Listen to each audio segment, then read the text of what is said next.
What's going on, guys? Welcome to iSheep, the show that unapologetically makes stuff up about Apple and calls it news. So let's do that. Last October, Apple launched Apple Pay, and it's been specific to the US to this point, but there are reports that they are talking to 6 major banks in Canada that will hopefully bring Apple Pay to Canadians by November. That's pretty cool, eh? I'm not funny. At the Sundance Film Festival, there was a film submitted called Tangerine, and it did so freaking well that it's actually going to start rolling out into theaters starting on July 10th. Now you might be saying, John, why the hell are you telling me about this? I don't care about any of the words coming out of your mouth. Well, actually, at the end of the movie, during a live Q&A, it was announced from the directors and the producers that the entire movie was shot on iPhones, the iPhone 5S to be more specific, because they wanted to cut costs and make it more efficient for them to make. Now, to me, that's extremely amazing. To be fair, they did use anamorphic adapters that they placed on top of the phone, and they also used the third-party app. To me, it's still not a big deal. It really goes to show me, though, for any of you creators out there, it doesn't matter if you have the most expensive equipment that the world has to offer you. That doesn't matter. What matters is the talent behind the lens and the story that you have to offer. I just figured I had the story just to tell you that. It's not really amazing news, but it goes to show you that no matter who you are, what you have, as long as you have a good story and some talent, you can make some shit happen.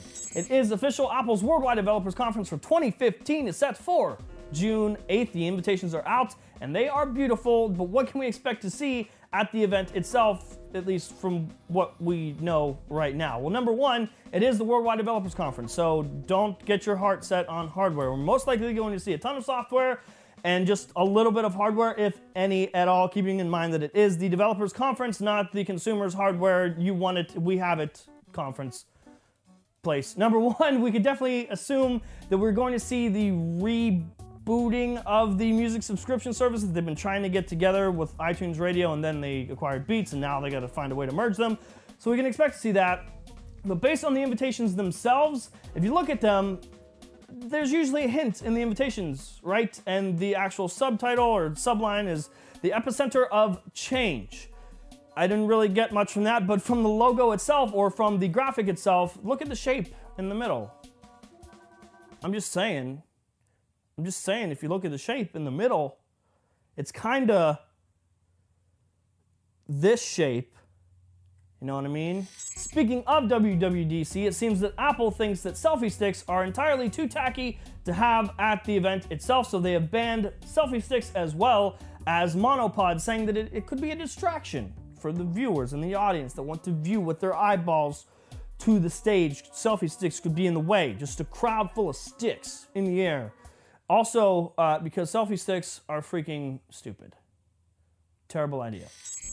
Our app of the week is a very unofficial AeroPress timer.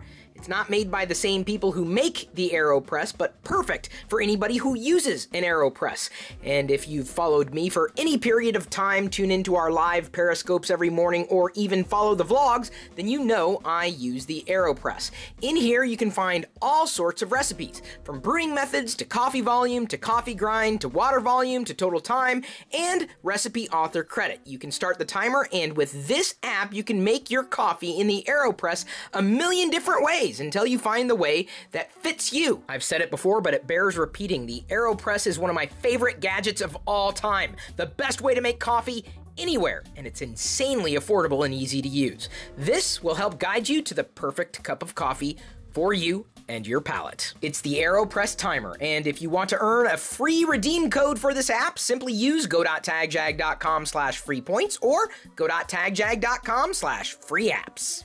So that is it for this week. If you like the show or you learn anything, make sure you hit that subscribe button down below. Also down there, it's a nice little like button. You click that, it shows us that you like us. If you want more of me, a link to my YouTube channel is down in the description below, as well as a link to chrispirillo.com, which is, of course, the Patreon campaign. It is because of you guys, the patrons, the supernomies, that this show even exists. It's because of you guys that half of anything that we do on a daily basis even exists. So if you want to become a supernomie, if you haven't already, it only takes $2 a month to show us your support, and it keeps stuff like this rolling. But of course, next week I will be back. I'll see you then, and I'm leaving now. Goodbye.